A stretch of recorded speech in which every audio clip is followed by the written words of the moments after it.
अस्सलाम वालेकुम students, second year commerce और मैं हूं आपकी ट्यूटर लुजैन और ये हमारा चैनल लुजैन कॉमर्स चैनल। इसको लाइक करें, शेयर करें, सब्सक्राइब करें। तो स्टार्ट करते हैं आज से हमारा सेकंड चैप्टर। स्टूडेंट्स, आज हम यहां से अपना मॉडर्न बैंकिंग, ये जो हमारी बुक है second year commerce by Amin Khalid, इससे हम अपना सेकंड चैप्टर स्टार्ट करेंगे, banking system and kinds. So आज की इस वीडियो में मैं आपको सिखाऊंगी kinds of bank by function.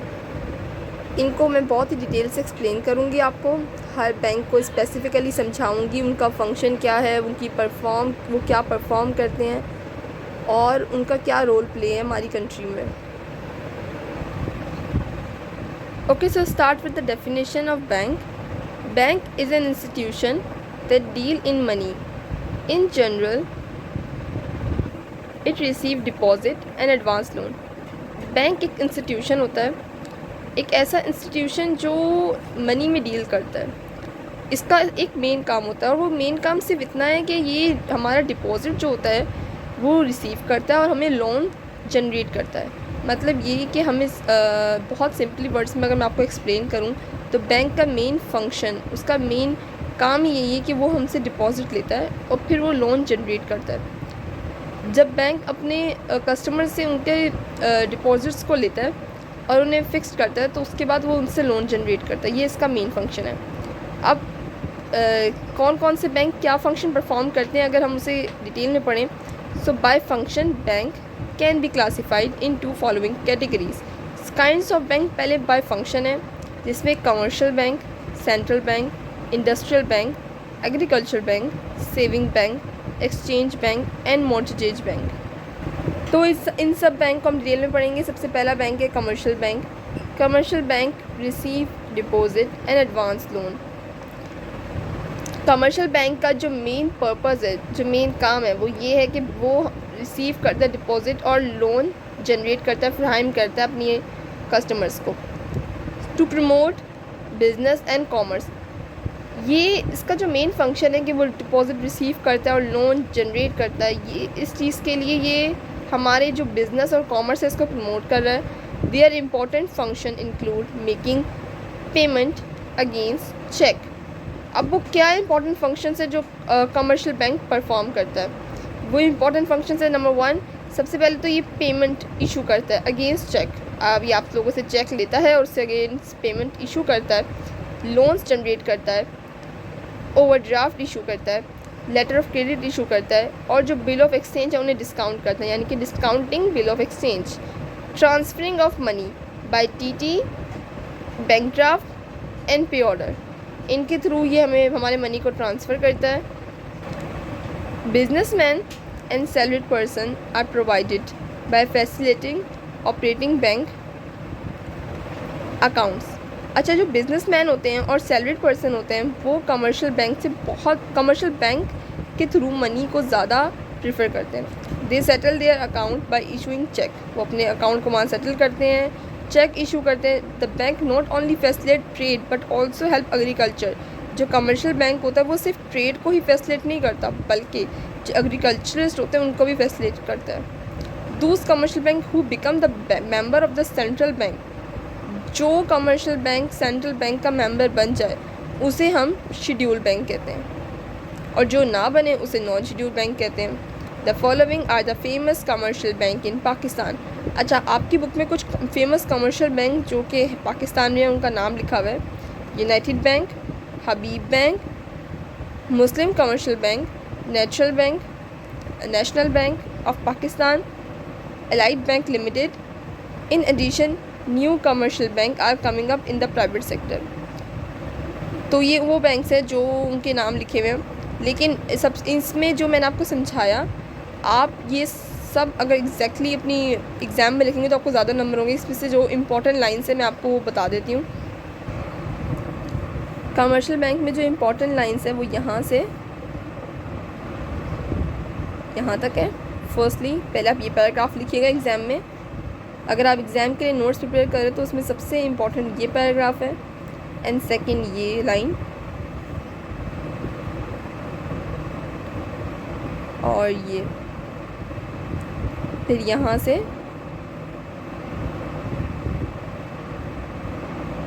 यहाँ तक। ये लाइन बिल्कुल अलग पैराग्राफ बना के आप इसको लिखिएगा, और यहाँ तक सारे बैंक्स के नेम के साथ। मैं आपको हर चीज़ एक्सप्लेन करने के बाद उसमें क्या इंपॉर्टेंट है, कौन सी लाइन इंपॉर्टेंट नहीं है, उसके नोट्स भी साथ साथ प्रिपेयर करवाऊँगी। और मैं आपको जो चीज़ यहाँ पे जिसके नोट्स ना बताऊँ उसके नोट्स मैं इशू करके अपने चैनल पे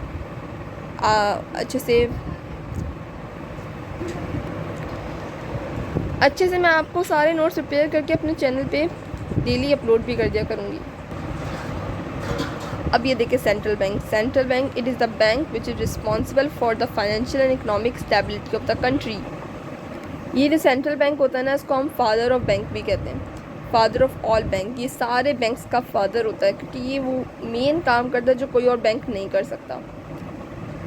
ये वो बैंक होता है जिसकी रिस्पॉन्सिबिलिटी होती है कि वो कंट्री की फाइनेंशियल एंड इकोनॉमिक स्टेबिलिटी को मेंटेन रखे। ये सर्विसेज ऑफ़र करता है बैंकिंग इंडस्ट्री को, यानी कि जो भी बैंक्स हैं उन सबको सर्विसेज ऑफ़र करता है। जैसे कि ये, अब इसका मेन फंक्शन क्या है, क्या काम करता है। फर्स्ट ये काम करता है कि ये करेंसी नोट्स को इशू करता है, इशू ऑफ करेंसी नोट्स। ये काम सिर्फ सेंट्रल बैंक कर सकता है, इसी के पास अथॉरिटी है कि वो करेंसी नोट्स को इशू करे, और कोई और बैंक नहीं कर सकता। पब्लिक डेब्ट यानी कि जो कर्ज़े होते हैं उनको मैनेज करता है, कंट्रोल करता है।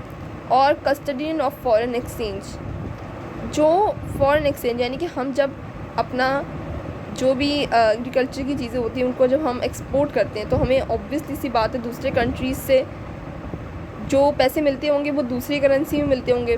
तो फॉरेन एक्सचेंज को अपने पास रखना इसका काम होता है सेंट्रल बैंक का, ये उसको अपने पास रखता है।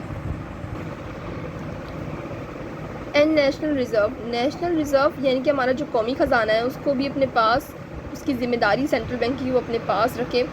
As a banker to the schedule bank it rediscount their bill of exchange. मैंने भी बताया कि जो कमर्शियल बैंक होते हैं, जो मेंबर बन जाते हैं सेंट्रल बैंक के, उनका काम होता है कि वो बिल ऑफ एक्सचेंज को रीडिस्काउंट करें। क्लियर देयर चेक, उनके चेक क्लियर करें। Regulate there activities. Every country has it own central bank, her country का अपना एक अलग सेंट्रल बैंक होता है। ठीक है, यहाँ तक सेंट्रल बैंक कंप्लीट हुआ। अब इंडस्ट्रियल बैंक। ओके, सो इंडस्ट्रियल बैंक क्या होता है? इंडस्ट्रियल बैंक वो होता है जो ऑफ़र करता है valuable services for the development of industries in a country. Industrial bank क्या होता है? वो जो ऑफ़र करता है valuable services for the development of industries in a country. Her country में कुछ इंडस्ट्रीज़ होती हैं, अब उनके लिए एक इंडस्ट्रियल बैंक बनाया गया है जो उन इंडस्ट्रीज़ की डेवलपमेंट के लिए सर्विसेज ऑफ़र करे। अच्छा, ये जो हमारा इंडस्ट्रियल बैंक होता है वो लॉन्ग टर्म लोन्स ऑफ़र करता है लोकल एंड फॉरेन करेंसीज़ में जो इंडस्ट्रियलिस्ट होते हैं उनको, ताकि इंडस्ट्रीज़ और अच्छी तरीके से अपनी एक्टिविटीज़ परफॉर्म कर सकें। अच्छा, ये प्रिपेयर करते हैं feasibility report on new project and expansion plan. एक ऐसी फिजिबिलिटी रिपोर्ट बनाते हैं जिसमें नए प्रोजेक्ट्स के बारे में हो, जिससे वो लोन ले सके इंडस्ट्रियल बैंक से। They provide valuable consultation on the establishment of factories. नए फैक्ट्रीज़ की इस्टेब्लिशमेंट के लिए लोन्स लिए जाते हैं, इंडस्ट्रियल बैंक सपोर्ट करता है। They modernisation and improvement, they are a part of development financial institution. और ये एक फाइनेंशियल इंस्टीट्यूशन का, डेवलपमेंट फाइनेंशियल इंस्टीट्यूशन का एक पार्ट भी है। ओके, इसके बाद आया agriculture bank. The agriculture bank play a vital role in the agriculture field.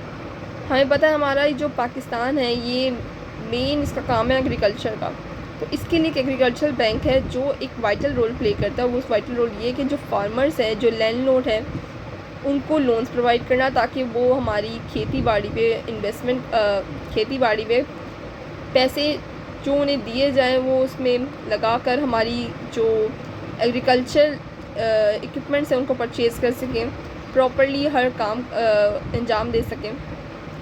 तो जो किसान होते हैं उनके पास दवाइयों के लिए, फर्टिलाइज़र के लिए, सीड्स के लिए, ट्रैक्टर्स के लिए पैसे नहीं होते, तो एग्रीकल्चर बैंक वो प्रोवाइड करता है। With such loan they also finance water and irrigation expenses. अब किसानों के पास हैवी मशीनरी जो वाटर पम्प्स होते हैं वो तो नहीं होंगे ना, तो उसके लिए लोन्स प्रोवाइड करता है ताकि उनके एक्सपेंसेस उठाता है। They loan are offered against the hypothecation mortgage. एक कर्ज़ा होता है किसान पर जो उसको वापस करना होता है। एंड इट हार्वेस्ट और क्रॉप ऑफ सीजन। और ये एक स्पेशल सीज़न के लिए उसको ये लोन दिया जाता है। ओके, इसके बाद सेविंग बैंक। अच्छा, जो सेविंग बैंक होता है उसका मेन ऑब्जेक्टिव ये है, it objective is to encourage saving of the common man. एक आम इंसान को इनकरेज करना कि वो अपने पैसों को सेविंग बैंक के थ्रू सेव करे, डिपॉज़िट करवाए। और ये इसका मेन काम है कि वो इनकरेज करे अपनी सेविंग को सेव करने में। This small saving it deposit with the bank turn into a large amount. ऐसी सर्विसेज ऑफ़र करना, ऐसी चीज़ें बताना कि अगर आप अपने सेविंग्स, अपने पैसों को सेव करेंगे हमारे बैंक के साथ तो हम आपको प्रॉफिट या इंटरेस्ट देंगे उस पैसे पर, which is channelise in the development of commerce and trade. और ये एक कॉमर्स एंड ट्रेड के लिए एक डेवलपमेंट का ज़रिया होता है। वो इस तरह के अगर कोई भी पर्सन अपना अमाउंट एक लॉन्ग टाइम के लिए सेव रखेगा तो उससे वो और जगह इन्वेस्ट कर सकते हैं बैंक, और इससे एक अच्छा खासा अमाउंट जनरेट होगा, एक फ़ायदा होगा हमारी इकनॉमी को।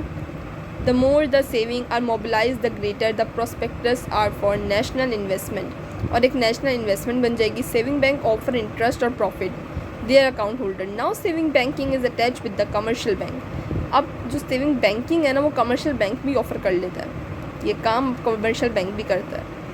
Exchange bank, it deal in foreign exchange and it is involve in foreign trade. जो एक्सचेंज बैंक होता है वो फॉरेन एक्सचेंज में डील करता है और इन्वॉल्व होता है फॉरेन ट्रेड में। जब भी हम कुछ इंपोर्ट करते हैं तो उसमें ये हमें फॉरेन एक्सचेंज प्रोवाइड करता है, ठीक है। It buy and sell foreign exchange and open market trade. Foreign exchange buy करना है, सेल करना है, वो सारा काम एक्सचेंज बैंक देखता है। लेकिन अब now foreign exchange dealing are made by commercial bank and money changer. अब ये जो एक्सचेंज बैंक काम करता था ये अब commercial bank and money changers भी ये वर्क करने लग गए हैं। आगे है mortgage bank. It is a bank that command it capital through deposit and dealing it share and bones. Okay, इसके बाद है mortgage bank. Mortgage bank okay, ये हमारा लास्ट बैंक है, mortgage bank. It is the bank that command it capital through deposit and dealing in share and bonds. ये एक ऐसा bank होता है जो शेयर एंड बॉन्ड्स में डील करता है। ये आपसे आपको लोन इशू करता है, और लोन इशू करता है 15 एंड 30 ईयर्स के लिए, और वो 15 एंड 30 ईयर्स के लिए लॉन्ग टर्म लोन इशू करता है। इसमें 3 काइंड्स होती हैं, cooperative bank, quasi cooperative bank and commercial bank, यानी कि 3 तरह के बैंक्स ये काम करते हैं। अब तो मोस्टली सारे ही बैंक मॉर्गेज बैंक का काम कर रहे होते हैं। First 2 are non scheduled bank, however all commercial bank in Pakistan performing mortgage functions are scheduled bank. Mortgage bank land for purchasing and retailing land. ये जब मोस्टली क्या होता है, एग्रीकल्चर पीपल्स जो होते हैं जिनको पैसों की ज़रूरत होती है उन्हें लोन इशू करता है, और उनसे उनकी ज़मीन या प्रॉपर्टी के पेपर्स, यानी कि उनकी कोई भी ज़रूरी चीज़ जो प्रॉफिटेबल हो बैंक के लिए वो उनसे ले लेते हैं, और उसके अकॉर्डिंग उन्हें लोन इशू करता है। 15 and 30 years long term loan होता है, और उसमें उनका लैंड का कुछ परसेंट ये ले लेता है अपने पास गिरवी। मॉर्गेज का मतलब होता है गिरवी रखना, अपने पास गिरवी रख लेता है। जैसे 50% ऑफ द लैंड रख लिया, उसके अकॉर्डिंग 15 एंड 30 ईयर्स का लोन इशू किया। और ये मॉर्गेज बैंक का एक फंक्शन होता है जो वो परफॉर्म करता है। तो यहाँ से हमारा ये कंप्लीट हुआ kinds of bank by function. Next video में हम स्टार्ट करेंगे kinds of bank by ownership. So bye bye, take care, अल्लाह हाफ़िज़ स्टूडेंट्स। आप में से जो भी स्टूडेंट्स मेरे चैनल पे नए हैं वो मेरे चैनल लोजैन कॉमर्स चैनल को लाइक करें, शेयर करें, सब्सक्राइब करें फॉर मोर अपडेट्स, और प्रेस करें बेल आइकन को ताकि आपको मेरी नई वीडियोस का नोटिफिकेशन मिल सके।